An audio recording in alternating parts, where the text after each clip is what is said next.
En grandissant, j'ai toujours su que je n'étais pas le premier choix. Je m'appelle Patricia, et depuis aussi longtemps que je me souvienne, j'ai vu mes parents donner toute leur attention et leur soutien à mon frère aîné, Ryan. J'étais toujours en arrière-plan. Ce n'était pas quelque chose de subtil, c'était évident. Je me souviens être assise seule à la table de la cuisine pour faire mes devoirs pendant que maman et papa emmenaient Ryan à ses compétitions de chant ou à ses réunions de club. Il avait 4 ans de plus que moi, et d'une manière ou d'une autre, cela signifiait qu'il méritait tout davantage. Chaque fois que son professeur disait qu'il avait du talent, mes parents s'assuraient d'investir en lui. Même si nous n'avions pas beaucoup d'argent, ils payaient quand même pour ses cours et son équipement. Ryan a une si belle voix, disait toujours maman à tout le monde. Un jour, il sera quelqu'un de spécial. Pendant ce temps, j'ai appris à ne pas demander grand-chose. Quand j'ai voulu prendre des cours de dessin, maman m'a simplement adressé un petit sourire et a dit, peut-être au prochain semestre, ma chérie. Les cours de chant de Ryan prennent tout le budget en ce moment. Cela est devenu encore plus clair lorsque Ryan était en dernière année de lycée. J'avais 16 ans et j'étais assise tranquillement à table quand mes parents ont fait une grande annonce. Nous avons économisé, a dit fièrement papa. Nous allons envoyer Ryan au collège Burnley. C'est l'une des meilleures écoles de l'État. Le visage de Ryan s'est illuminé. Vraiment? C'est incroyable. Et ce n'est pas tout, a ajouté maman. Tu pourras loger dans notre appartement près du campus. Pas de loyer, bien sûr. Nous voulons que tu te concentres sur tes études. Je fixais mon assiette, jouant avec ma nourriture, essayant de ne pas montrer ce que je ressentais. Mais personne ne me regardait de toute façon. Tout le monde était tourné vers Ryan, souriant et discutant de son avenir. Cette nuit-là, allongée dans mon lit, je n'arrêtais pas d'y penser. J'ai fait le calcul. Si mes parents payaient autant pour l'université de Ryan et lui offraient un appartement gratuit, il était impossible qu'il leur reste quoi que ce soit pour moi. Cette pensée m'a frappée de plein fouet, mais au lieu de me sentir mal, j'ai décidé d'établir un plan. Le lendemain, je suis allée à la boutique d'antiquités de mes grands-parents. J'ai tout raconté à mon grand-père. Il m'a écouté attentivement, puis il a dit, « Eh bien, Patricia, je pourrais simplement te donner l'argent pour l'université. » Il a fait une pause, se frottant le menton. « Mais je pense que ce serait mieux si tu le gagnais toi-même. Que dirais-tu de travailler ici après l'école ?» Et c'est ainsi que tout a commencé. Pendant que Ryan préparait son grand départ pour l'université, j'ai commencé à travailler dans la boutique d'antiquités chaque après-midi.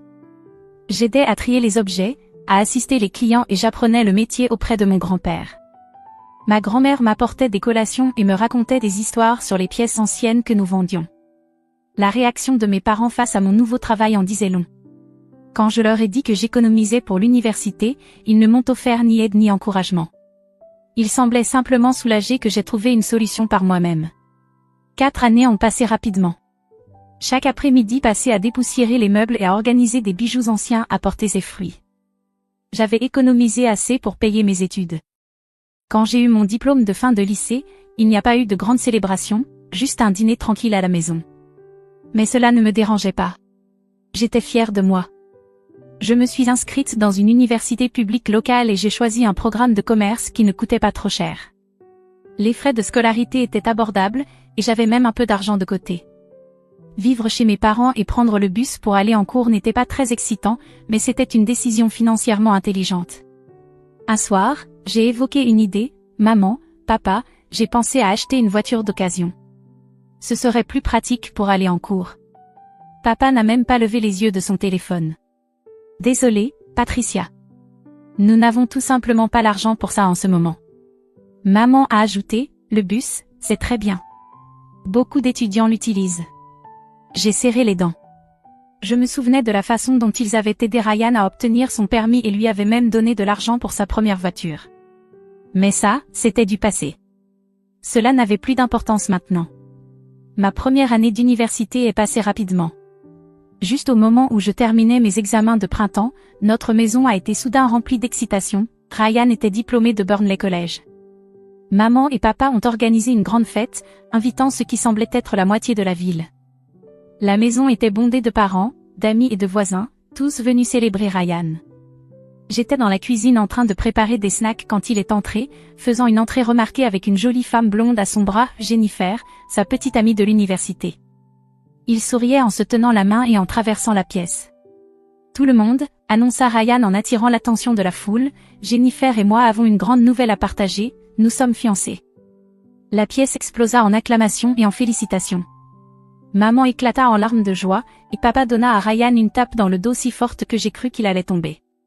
Mais attendez, ce n'est pas tout, ajouta Jennifer avec un sourire radieux. Après le mariage, nous allons déménager dans le Massachusetts. Mes parents possèdent une entreprise prospère là-bas, et ils veulent que nous la reprenions. Maman pleura encore plus fort. Mon bébé, un homme d'affaires, ça, c'est mon fils. Papa rayonnait de fierté. J'ai toujours su que tu ferais de grandes choses. Je me tenais tranquillement dans un coin, observant la scène. Personne ne remarquait que je venais de terminer ma première année d'université avec d'excellentes notes, ni que je travaillais à mi-temps tout en poursuivant mes études. Mais j'y étais habituée. Pendant l'année suivante, mes parents étaient complètement concentrés sur le mariage. Pendant ce temps, je restais occupée avec mes études. À l'approche de ma 4e année, ils avaient contracté un énorme prêt pour tout payer, la salle, la nourriture, les fleurs, la musique. Rien n'était trop cher pour Ryan et Jennifer. Le mariage était exactement comme je l'avais imaginé, somptueux, émouvant et entièrement centré sur Ryan. Je me tenais là, dans ma robe de demoiselle d'honneur que j'avais dû acheter avec mon propre argent, regardant mes parents rayonner de fierté en dansant avec les jeunes mariés. Je savais qu'ils allaient rembourser ce prêt pendant des années. Après le mariage, Ryan et Jennifer sont partis pour le Massachusetts, et je suis retournée dans ma petite chambre chez mes parents. Alors que je fixais mes manuels scolaires, une idée m'est venue, l'appartement où Ryan avait vécu pendant ses études était maintenant vide. Il était proche du campus et me donnerait enfin un peu d'indépendance. Ce soir-là, alors que mes parents regardaient la télévision, j'ai pris la parole. Maman, papa, puisque l'appartement de Ryan est vide maintenant, est-ce que je pourrais y emménager? Ils se sont regardés avant que maman ne réponde. Eh bien, ma chérie, tu peux t'y installer, mais tu devras payer un loyer. Ces mots m'ont frappé comme une gifle. Un loyer? Mais Ryan y a vécu gratuitement. Papa s'est agité inconfortablement sur sa chaise. C'était différent. Nous avons maintenant le prêt du mariage à rembourser. Nous avons besoin d'argent en plus. Je n'arrivais pas à croire ce que j'entendais. Je suis aussi votre fille, ai-je dit, la voix légèrement tremblante. Je ne vous ai jamais rien demandé. J'ai payé mes études moi-même. Je prends le bus partout. Maman a levé la main pour m'arrêter.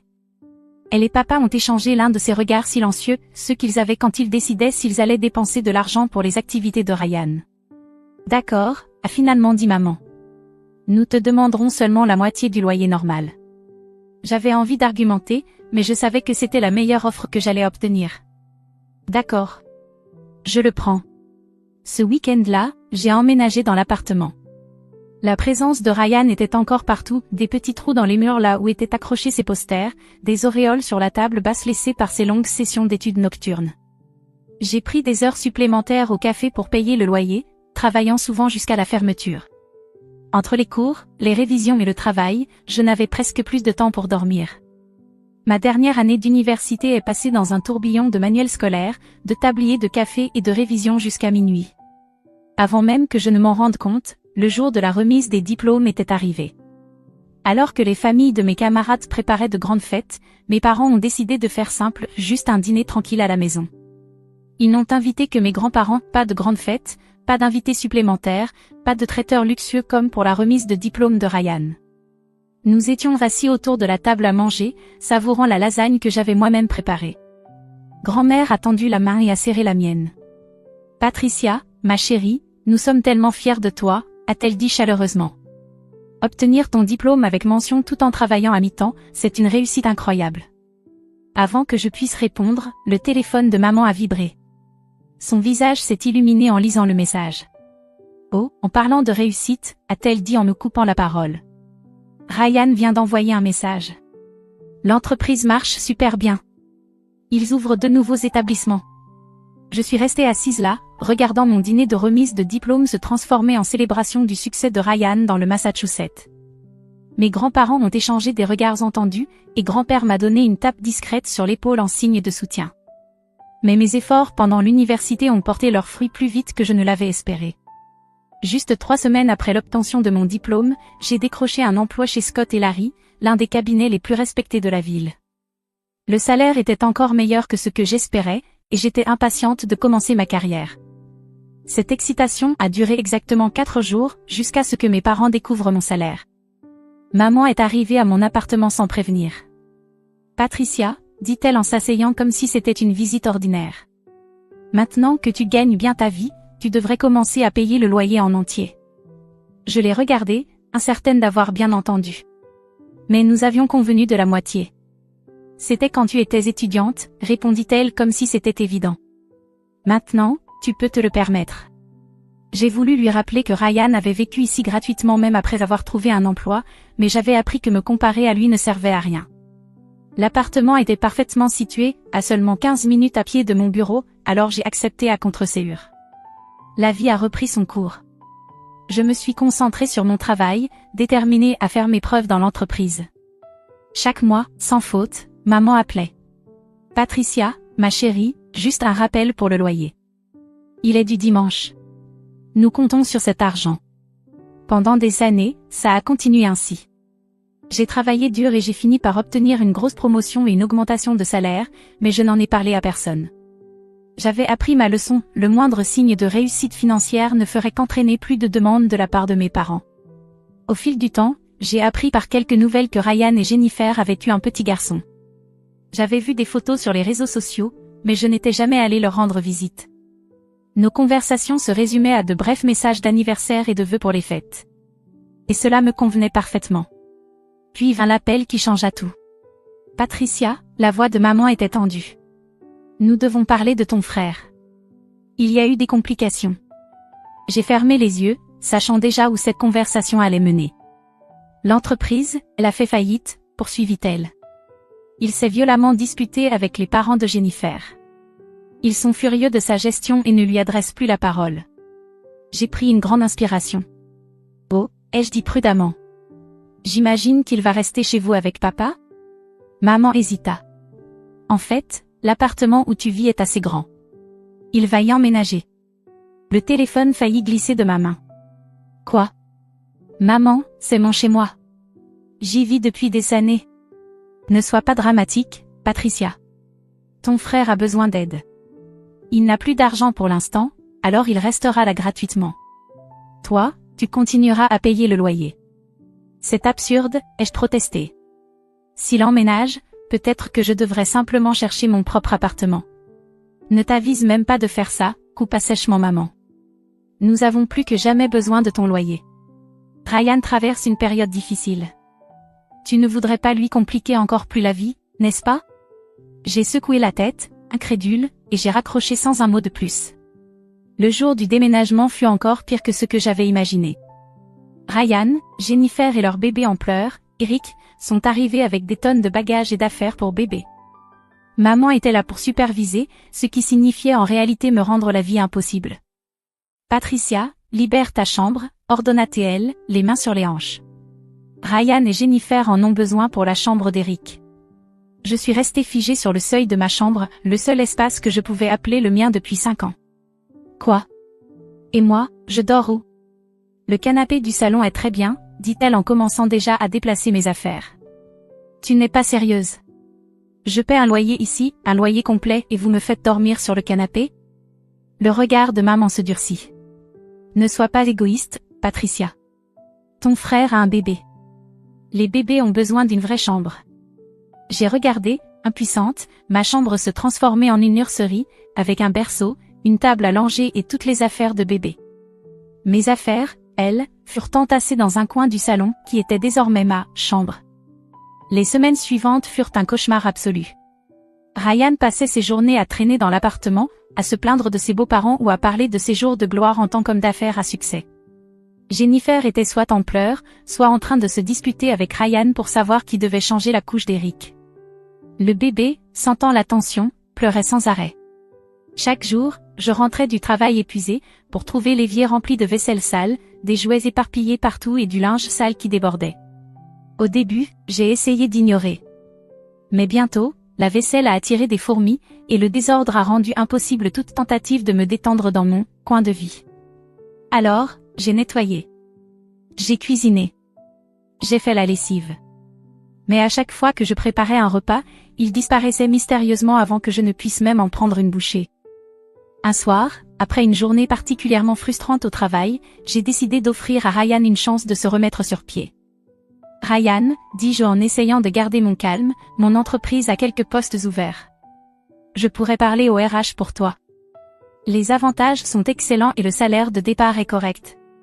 Ryan leva à peine les yeux de son téléphone, son visage se tordant de dégoût. Un poste débutant? Tu es sérieuse? Je suis un homme d'affaires, Patricia. Je ne fais pas de poste de débutant. J'ai besoin d'un poste de direction, quelque chose à la hauteur de mon expérience. Les mots me glissèrent des lèvres avant que je ne puisse les retenir. Ton expérience a coulé une entreprise?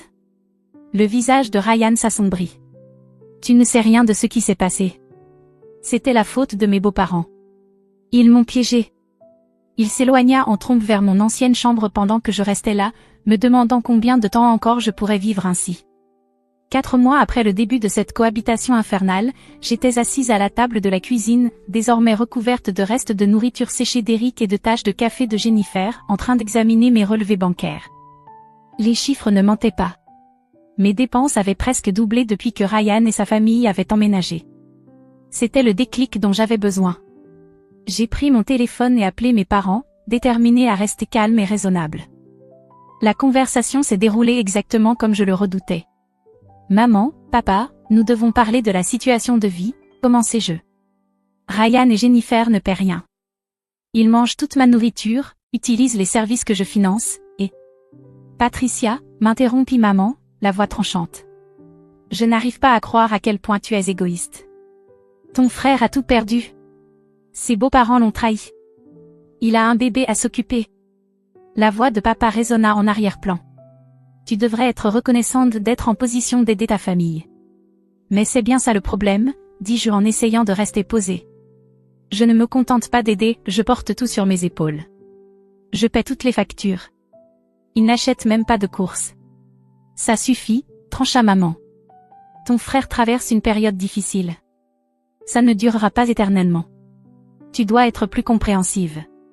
Ce soir-là, j'ai ouvert mon ordinateur et commencé à chercher des appartements. J'ai enregistré quelques options proches de mon bureau. Juste au cas où, me suis-je dit. Juste au cas où les choses empireraient.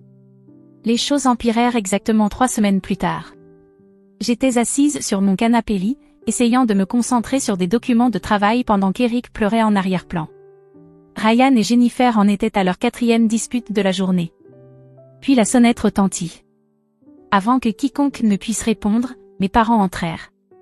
Maman avait ce regard, le même que lorsqu'elle annonçait que Ryan avait été inscrit à un autre programme hors de prix. Papa se tenait derrière elle, évitant mon regard. Patricia, nous devons parler du loyer, dit maman. Je levai les yeux de mon ordinateur. J'ai payé le loyer de ce mois-ci à temps, comme toujours. Oui, mais à partir du mois prochain, nous allons le doubler. La pièce devint silencieuse. Même Eric arrêta de pleurer. Je fixai ma mère, persuadée d'avoir mal entendu. Doubler? Mais je paie déjà le loyer en entier. Maman désigna l'appartement autour de nous. Eh bien, il y a plus de monde qui vit ici maintenant. Cela signifie plus d'usure, plus de consommation d'eau et d'électricité. Il est normal que le loyer en tienne compte. Normal? Je laissai échapper un rire amer. En quoi est-ce normal que je doive payer un loyer doublé alors que je n'ai même pas de chambre? Je dors sur le canapé. Si quelqu'un doit payer plus, c'est Ryan. C'est lui qui... Je ne paierai rien, s'écria Ryan en se levant brusquement. C'est absurde. J'ai tout perdu et maintenant tu veux que je paie un loyer? Bien sûr que non, mon chéri, répondit doucement maman avant de me lancer un regard glacial. Patricia, tu as un bon travail. Tu peux te le permettre. Ton frère a besoin de temps pour se remettre sur pied. Je regardais leur visage, l'attente ferme de maman, le silence gêné de papa, l'indignation de Ryan et l'expression satisfaite de Jennifer. 4 mois de frustration bouillonnaient en moi.